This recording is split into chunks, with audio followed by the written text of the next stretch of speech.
தோல்வி பயத்தால் தான் அதிமுகவினர் தங்கள் கட்சியினர் மீது தாக்குதல் நடத்தியதாக இல கணேசன் தெரிவித்துள்ளார். பாரதிய ஜனதா வேட்பாளர் சுப்பிரமணியத்தை ஆதரித்து பிரச்சாரம் மேற்கொண்ட தேசிய செயற்குழு உறுப்பினர் இல கணேசன் தோல்வி பயத்தால் தான் அதிமுகவினர் தாக்குதல் நடத்தியதாக தெரிவித்தார். ஸ்ரீரங்கத்தில் உள்ள போலி வாக்காளர்கள் குறித்த புகாருக்கு இதுவரை அதிகாரப்பூர்வமான எந்த நடவடிக்கையும் எடுக்கப்படவில்லை என்றும் இங்கு தங்கியுள்ள வெளி மாவட்ட ஆட்களை தேர்தல் கமிஷன் வெளியேற்ற வேண்டும் என்றும் இல கணேசன் வலியுறுத்தினார்.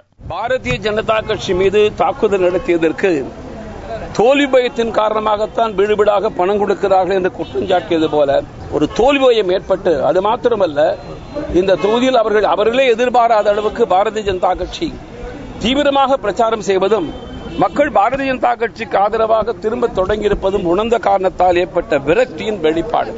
அநேகமாக ஸ்ரீரங்கத்தில் பெருவாரியான மண்டபங்கள் அம்மா மண்டபங்களாக மாறிவிட்டன.